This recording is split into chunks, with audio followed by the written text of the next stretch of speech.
Did Muhammad have multiple wives, and is that a perfect example that it's okay to have multiple wives? And Okay, fine. So the question is about polygamy or polygyny, as we say, right? Multiple wives or so.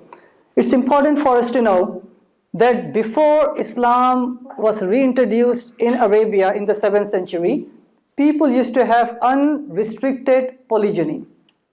People used to have multiple wives, no restriction, by the way. Islam came to give restrictions.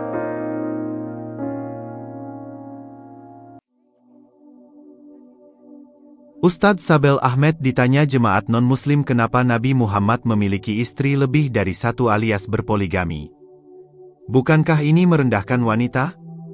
Pertanyaan ini dijawab dengan cerdas oleh Ustadz Sabel Ahmed. Pada zaman dahulu sebelum Islam datang, laki-laki bisa memiliki istri sebanyak apapun yang dia mau. Perempuan dianggap seperti properti, tidak ada harganya. Mereka dianggap hina, bahkan di zaman Arab Jahiliyah, mereka biasa mengubur anak bayi perempuan hidup-hidup karena dianggap sebagai aib keluarga. Maka Islam datang memuliakan wanita. Islam datang membatasi istri maksimal 4. Jadi Islam datang untuk membatasi, bukan memperbanyak. Kebiasaan zaman dahulu laki-laki bisa memiliki istri sebanyak yang dia mau. Namun sebelum lanjut, jangan lupa untuk memberikan dukungan sederhana dengan menekan tombol subscribe dan like video ini. Dengan begitu kita sama-sama berbagi kebaikan untuk lebih banyak orang. did Muhammad have multiple wives, and is that a perfect example that it's okay to have multiple wives? And Okay, fine. So the question is about polygamy or polygyny, as we say, right? Multiple wives or so. It's important for us to know that before Islam was reintroduced in Arabia in the 7th century, people used to have unrestricted polygyny. People used to have multiple wives, no restriction, by the way. Islam came to give restrictions. There is no religion that I can think of that in their scriptures, not later on by the church or the synagogue or their culture or constitution, there is no religion that I can think of, I could be wrong, that restricts the number of wives. Unrestricted polygamy before Islam, before Islam came to Arabia, women were treated as property, no rights. They were inherited, they were discarded to such an extent it was in the dark ages before Islam came there. Some of the baby girls, they were buried alive. That was the darkness before Islam came there. But after Islam came to Arabia, in the Quran and through Muhammad, peace be upon him, women, they were uplifted from being property to being fully human, equal to man in the eyes of God. Number one. So it says in the Quran, chapter number 4, verse number 3, that marry 2, 3 or 4, up to 4 by the way. But if you cannot do justice to them, marry only one. So under certain circumstances, in some Islamic states, it is given that option for the Muslim males. But me living in the US, I abide by the constitution. I cannot marry more than one. I have to abide by only marrying one because I have to listen to the rules of the land.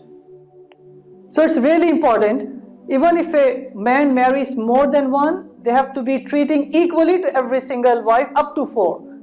But if they cannot do equality, marry only one. Number 3 important point on this polygyny issue.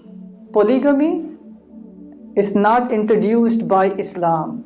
Polygamy is always there all throughout history, by the way. Even if you look at the Old Testament, almost every single prophet was polygamous.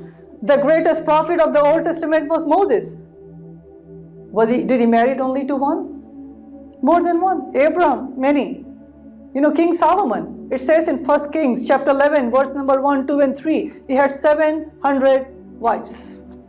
No, what I'm saying is that there's not a single statement in the Old Testament that says don't marry more than one. Polygamy has always existed. Islam came to restrict it. Even when you look at in the US, right? Forget about the Old Testament, the Quran, any religion. Even when you look at the US, according to Chicago Tribune, a poll was taken, a typical American male has 7 extra either premarital or extramarital affairs. without any restriction. If the poor lady, the girl becomes pregnant, he can just move out and then she has to raise single children. What Islam said is that if you're going to marry more than one, give 100%, you're responsible for the children, for the women, for the clothing, share every single necessity. Compare it. Unrestricted number of extramarital affairs, unrestricted number of wives, no responsibility, compared to what Islam said.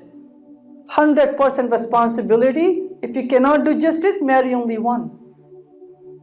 This is doing justice to the widows, to the orphans, especially in the time of war.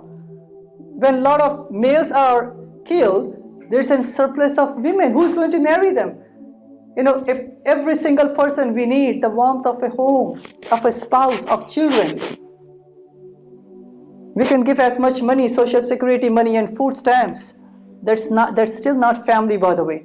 And many a times, the children of a single parent household, they're close to 40% of this country, they have single parent household. And children of the single parent homes, they're more prone to getting sick, more prone to getting dropped out from the high schools. They're more prone to getting into guns and gangs and having lower IQ, and this vicious cycle continues. What is the solution, by the way? The solution Islam gave. So we have to look at the wisdom of God. So again, Islam did not introduce polygamy, it only restricted it with the wisdom behind it, with 100% responsibility for the safety of the society.